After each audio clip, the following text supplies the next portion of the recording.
Bon, là, au fait, attendez, je vais déjà partager mon écran. Ok. Est-ce que vous voyez mon écran?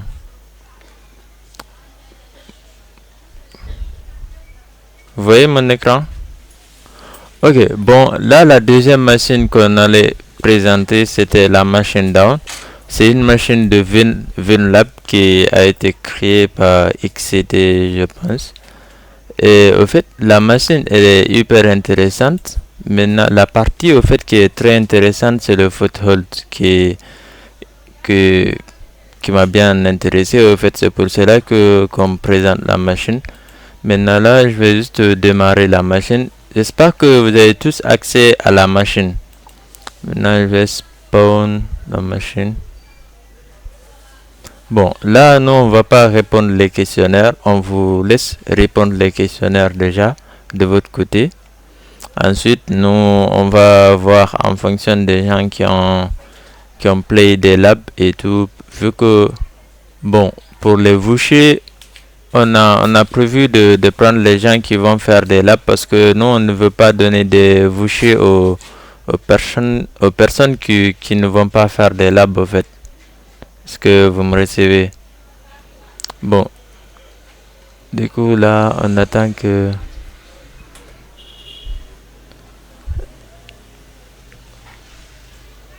Et tu ne vois pas la machine? Attends. La machine, elle démarre. Bon, en attendant, je vais démarrer mon VPN. Ok. Donc là, je vais créer un dossier de meetup. Et puis, je vais amener mon dossier de notes par ici. J'espère que vous voyez tous mon écran.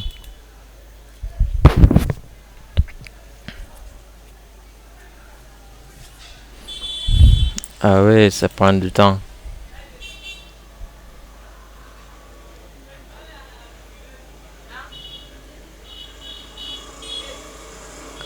Ok, maintenant voici l'IP.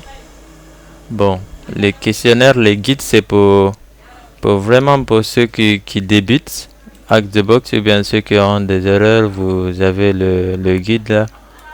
Maintenant là, moi ce que je vais... déjà, je commence toujours par faire un Nmap. Maintenant, moi j'ai un Nmap automatisé. Donc je vais lancer. Comme j'ai déjà fait la machine, on voit que deux ports qui sont ouverts. On voit le port HTTP et puis le port SSH. Donc là, je vais ouvrir le site internet pour voir.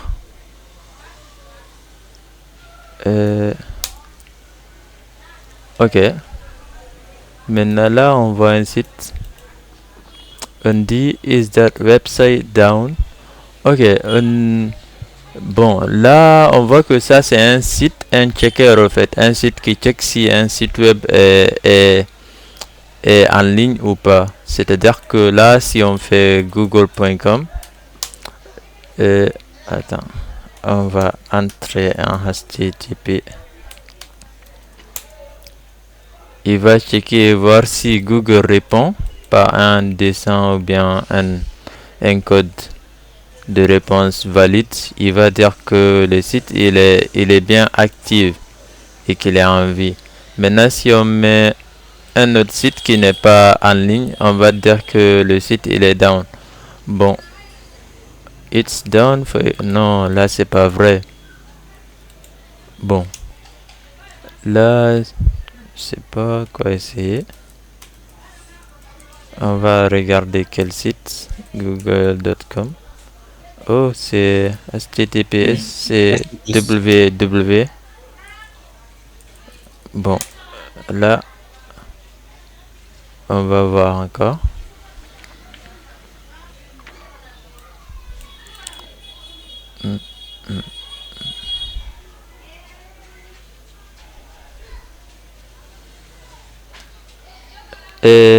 Suleiman, Mr. Robot, est-ce que vous pouvez répondre au message parce que je vois qu'il y a des gens qui posent des questions. Ok, ça c'est pas normal. Oui, d'accord. Maintenant, là, c'est juste un site qui check des sites s'ils sont en ligne ou pas. C'est-à-dire que là, si on mettait normalement google.com, vu que Google il est en ligne, normalement ça devrait dire que Google il est en ligne. Maintenant, bon, ce que je peux faire, comme je suis dans le même réseau que ce site là, que ce VPN, moi je vais essayer de hoster un serveur et tout dans le port 80-90. Je vais voir que je vais demander si mon serveur il est en ligne ou pas. Donc je vais mettre ifconfig 0, ça c'est mon IP. Je vais faire http 80-90. Ok, vous voyez que là on me dit it's up, on me dit que le site il est bien en ligne, vu que là, bon, moi d'habitude maintenant si je vois un site qui check d'autres sites internet, moi ce qui me vient à la tête c'est direct un SSRF ou bien quand même un truc du genre. Maintenant là ce que je vais faire, c'est que je vais regarder dans les réponses comment il check. Maintenant là on voit juste que c'est l'adresse IP de la machine. Maintenant ce que je vais faire, je vais ouvrir avec NC et voir c'est quelle technologie qui est derrière qui check bien les sites internet s'ils sont en live ou pas. Bon, là on voit la réponse ici. Avec le Python -m, le serveur de Python, ça n'a pas donné des informations comme NC, comme Netcat. Maintenant là on voit ici ce qui est intéressant, c'est le user agent. Maintenant là dans le user agent on voit que l'outil qui est derrière c'est curl. Maintenant avec curl peut faire beaucoup de choses. Maintenant ce qui est intéressant ici, là on voit que on a un seul site qu'on vient de checker. Maintenant avec curl, c'est que avec on peut checker plusieurs sites internet, c'est-à-dire qu'on peut faire curl http google.com, ensuite tu mets http apple.com. Je sais pas si vous comprenez un peu, c'est-à-dire que curl il va checker le premier site, il va checker le deuxième site et puis il va vous donner la réponse. Maintenant vous voyez là, il a d'abord checké le premier site en haut et puis il a checké le deuxième, parce que là vous voyez on me dit the new location is https apple.com. maintenant en haut aussi on me dit ici c'est pour le Google, le premier host, et puis le deuxième c'est le deuxième host. Maintenant là ce qu'on peut faire, c'est que on peut faire le premier et puis le deuxième. On va voir que ça va checker deux fois. Et on va entrer. Please enter an URL. Je crois pas ici si ça va marcher. Bon, je vais ouvrir mon website. Et je vais attendre que avec website, je crois que bien ça va marcher.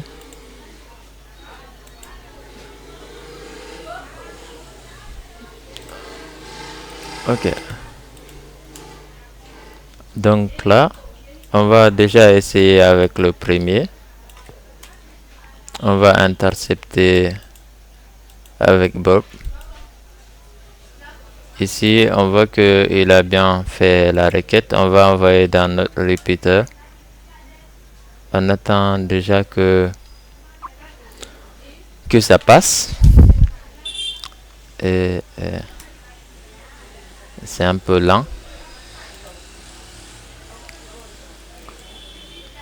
En fait, maintenant, ce que je voulais expliquer avec curl ici, c'est que avec curl on peut lire des fichiers externes comme des LFI, comme ce genre, comme du SSRF aussi. Maintenant avec curl par exemple, vous voyez ici le premier c'est http google.com. Maintenant ce qu'on peut faire ici, on peut faire file est-ce que vous voyez, avec file, tu peux lire un fichier interne. Ce que je voulais dire, c'est pas externe.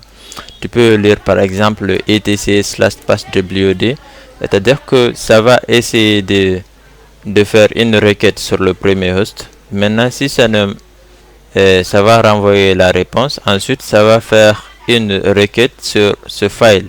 Il va demander ce fichier. Maintenant, ça va renvoyer le contenu. Est-ce que vous voyez ici?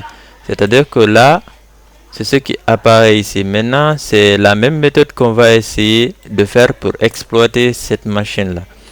Maintenant, là, vous voyez dans la page principale ici, ça ne va pas marcher ici. Par exemple, si on essaye de faire file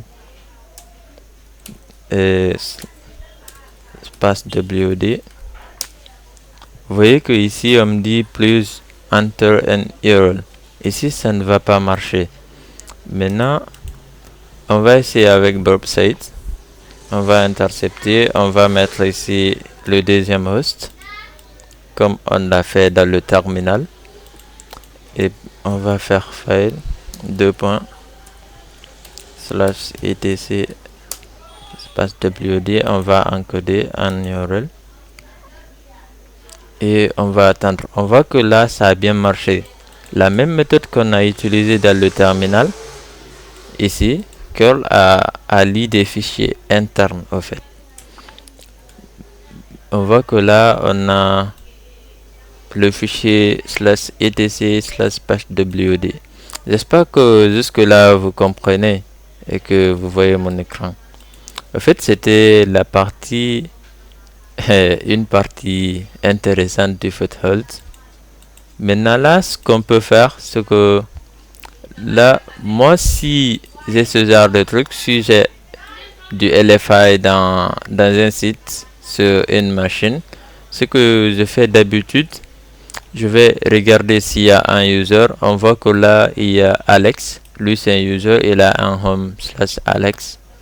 Maintenant, on va essayer de voir est-ce qu'on peut lire des trucs sur cet utilisateur-là. Maintenant, là, on va essayer de modifier ici. Home, Alex. Maintenant, ce que je lis d'habitude, on va déjà essayer le user.txt.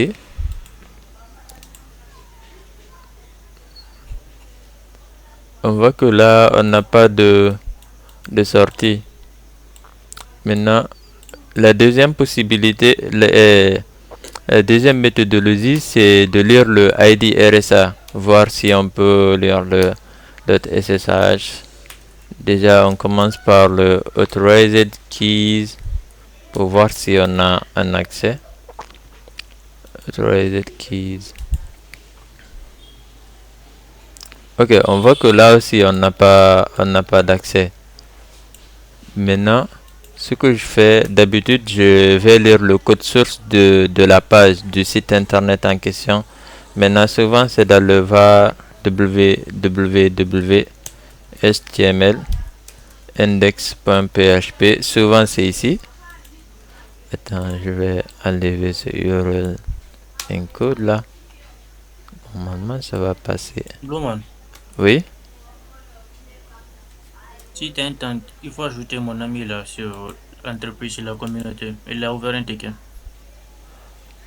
Ok, attends, je fais ça vite fait. Vous m'essayez, ok? M'excusez.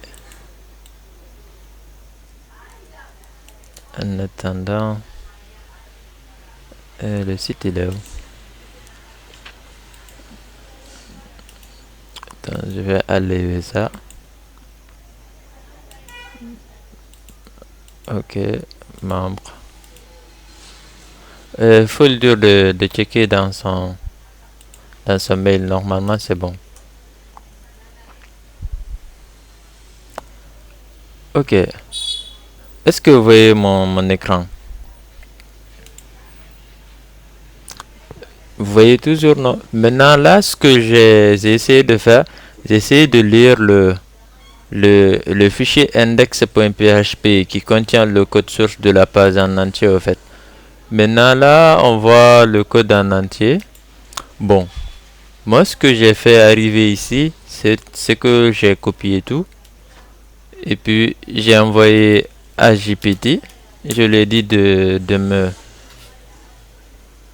donner, bon, donne-moi c'est vraiment nul en prompt. Donne-moi ce code en clair.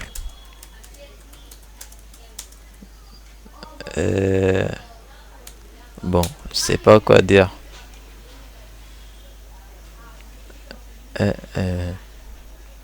Bon, là il va nous sortir le code.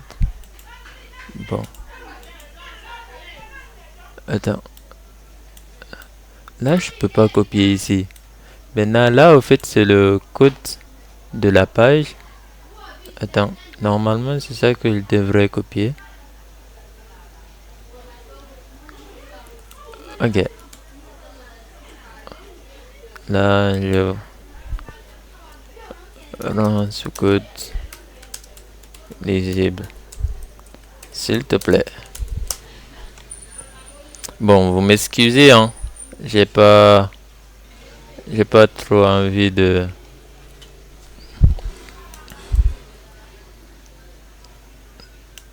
Ok, là je vais coller ici. Ok, maintenant là c'est le code de la page index.php, si vous comprenez bien.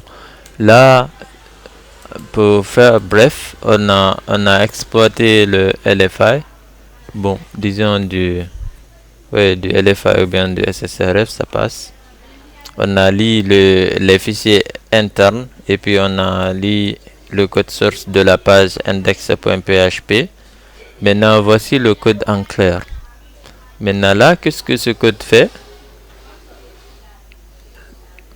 Ok, on voit que là, on a des commentaires. Il dit si on est en mode expert, c'est-à-dire que là, dans la page, il y a des modes en fait.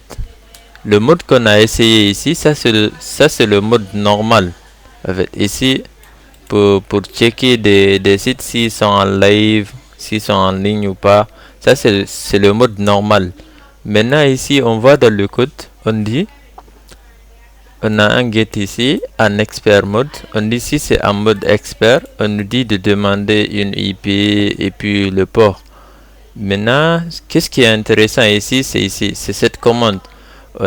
Il fait des requêtes internes. Il dit de lancer la commande nc netcat avec l'IP qu'on aura fourni et le port. Maintenant ici, au fait, il dit nc. On va recopier sa commande ici. nc. Ok. Bon.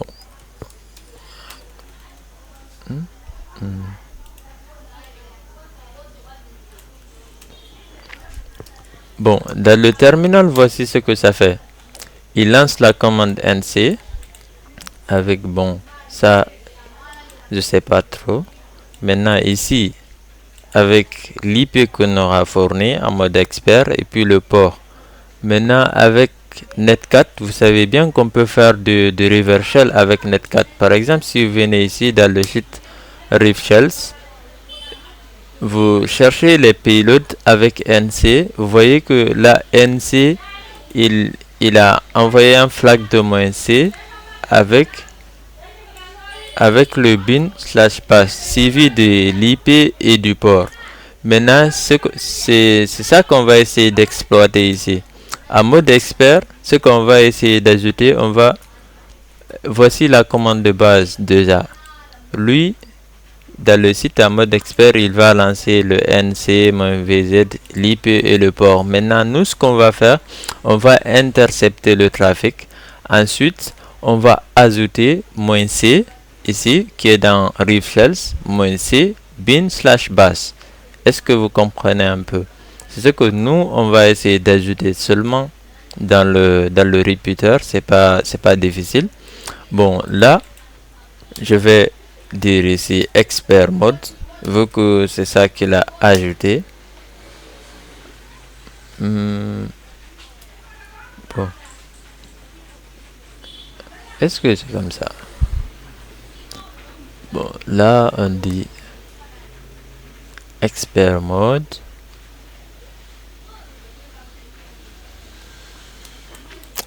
Ok. Je crois que...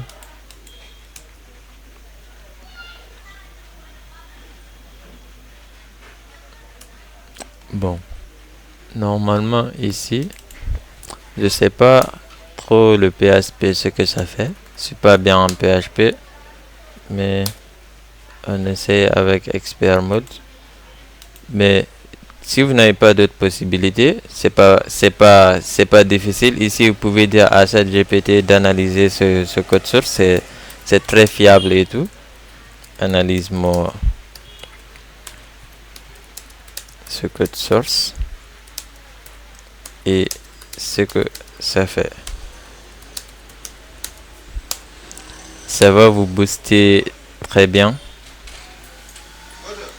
Non? Là, explique de là, ok, on dit ici si mode expert égale. Ok. Normalement ici. Bon, c'est ce que j'avais commencé à ajouter. Ok, expert mode égale TCP. Ok. C'est ce que j'avais commencé à ajouter. Maintenant, on dit ici d'entrer une IP. On dit d'entrer un port. Maintenant, on voit que là, on n'a pas d'autres options pour ajouter -c ici. Maintenant, ce qu'on va faire ici, on va ajouter, on va intercepter avec burp. On va mettre notre IP qui est le 10.10.14.8. Et le port, on va mettre N337. Et ensuite, on va... C'est quoi ça?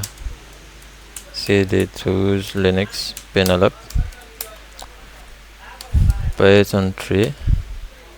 On va ouvrir notre reverse N337. Maintenant là, ce qu'on va faire, on va intercepter. Déjà, on va commencer par ça. On va y aller dans le burp. Ok, on voit que là j'ai une session invalide, mais c'est pas grave. On doit juste retrouver la requête ici.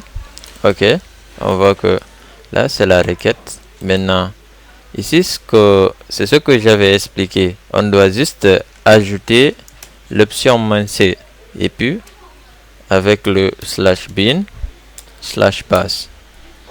Maintenant on va faire ici des URL encode. On va l'encoder. Maintenant ici vous verrez qu'on aura un shell ici. Normalement. Voilà. Vous entendez bien le pop-up qu'on a eu un shell. J'espère que jusque là c'est bon. Ce que j'ai expliqué. Et vous pouvez écrire dans le chat si vous avez des questions.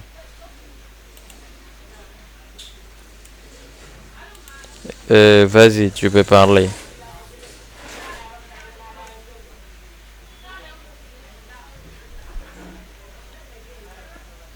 01. Non, on ne te reçoit pas.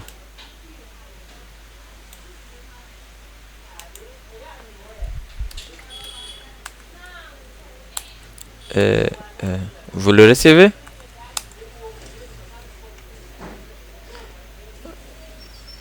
Bon, tu peux écrire. Hein. Tu peux écrire, s'il te plaît. Moi, je vais continuer là. Bon, là, on voit que on a notre premier objectif, c'est-à-dire c'est le foothold. Maintenant, là, ce qu'on va faire, on va faire du lateral movement. Bon, je crois que oui. On va faire du lateral movement. Parce que dans le home, on a un utilisateur qui s'appelle Alex. Que fait le -z? Bon, Moi, j'ai bien dit ici que je ne savais pas, mais tu peux faire nc-help et bien man nc, je crois. Ok, on dit le -z 0 input and output mode. Voilà, je vais pas te mentir, je sais pas. On dit que c'est le 0 input and output. Là, c'est pas. Ça, c'est. Au fait, c'est l'auteur qui l'a ajouté dans le code source. Parce que vu que là, il a dit. Dans sa commande ici, c'est. Il a dit. Et ici, ça, c'est une variable. Escape shell. Je crois que ça exécute des commandes système. Et c'est comme le OS, je pense. Je sais pas trop avec PHP. Maintenant, il a dit c'est nc-vz. Je connais pas ce que ça fait vraiment, mais je sais que même si tu ajoutes d'autres commandes derrière, si c'est pas le -h pour le help, tu peux ajouter le -c dans ta commande nc ici pour exécuter, pour faire des reverse shell au fait, si tu comprends très bien.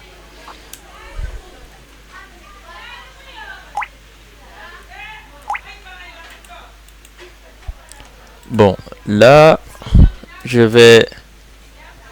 Ce qu'on va faire, on va faire du lateral movement. Maintenant, pour faire du lateral movement, on va juste essayer de chercher des mots de passe ou bien pour venir vers l'autre utilisateur qui est Alex. Maintenant, là, on a déjà ça. Je crois que ça, c'est le flag. Ok, ça, c'est bien le flag. Maintenant, je vais faire ls-la. Bien, cd ls-la. Je vais venir dans les dossiers et tout. Je vais revenir dans le home pour voir. Bien, je vais faire un sudo -l.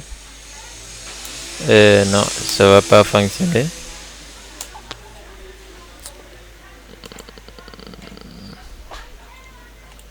Bon, je vais essayer d'accéder à cet user là.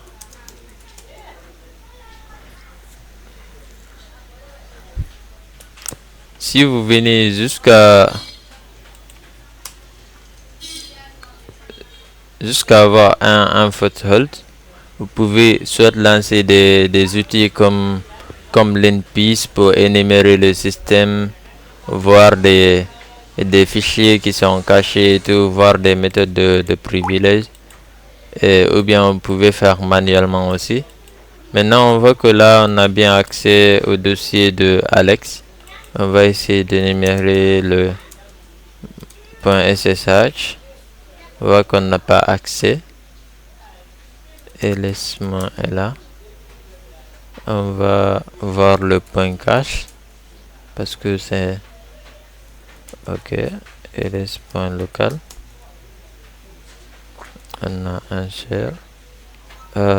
Là, c'est suspect. On voit un truc suspect ici. On voit que là, on a un point local, un dossier point local, et on a un share à l'intérieur. Je crois que ça c'est un partage de dossiers. On voit aussi un dossier à l'intérieur qui est le PSWM, un peu similaire à PowerShell, et dans l'écrit au fait, si tu vois, tu vas dire que c'est du PowerShell, mais non, c'est pas du PowerShell. Maintenant, on va essayer d'accéder à l'intérieur. Je crois que ça c'est un fichier. C'est pas un fichier, c'est un dossier.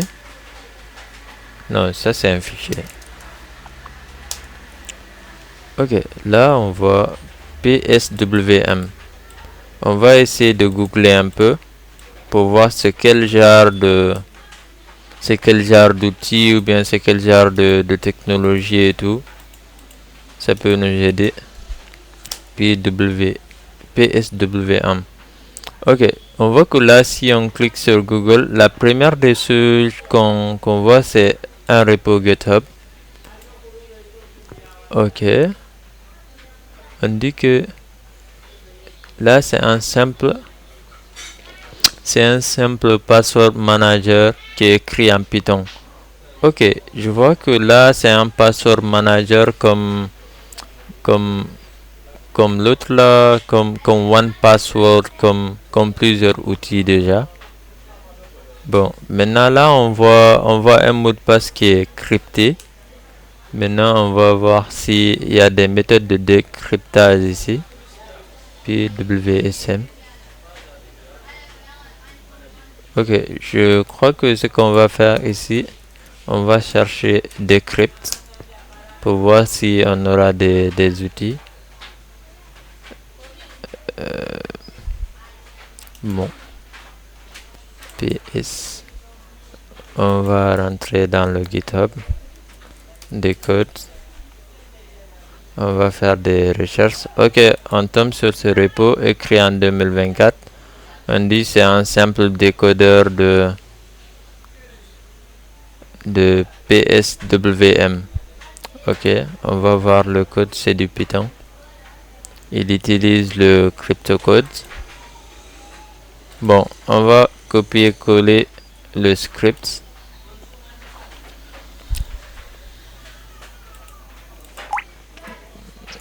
Ok, je vais dire code decode.py. Là, il y a déjà des outils disponibles pour décoder. Ok, je vais juste copier ça. Pièce qui est crypté, je le mets dans un autre fichier, nanofile, nanocode.txt. Ok, maintenant dans le ici, je vais remplacer ici par le nom de mon fichier. User share word list requeue. Ok, tout est correct. Je vais mettre source Python tree decode.py. Je vais voir si ok, là on voit que ça a bien décodé. On voit password flower decoded text. On voit qu'il y a ici Alex qui est bien le nom d'utilisateur qui est ici dans le dossier. On va essayer de se connecter sur Alex. Ok, on nous demande le mot de passe. Je vais essayer flower. Est-ce que c'est le mot de passe? Non, c'est pas le mot de passe. Je crois que c'est ce texte bizarre là qui est le mot de passe. On va essayer ça. What? Comment ça peut être un mot de passe? Ok. On voit que là, on a déjà fini la machine. On voit dans le ID, il est dans des groupes de sudo. C'est-à-dire que là, il peut exécuter tout ce qu'il veut sur la machine. Si on met sudo -l, on voit que bien il a tous les accès sur la machine. On a juste qu'à faire sudo su et puis c'est bon. C'est bon. On a le root. Bon. Je ne sais pas si vous avez compris, mais on a fini la machine. Si vous avez des questions, c'est le bon moment de poser vos questions.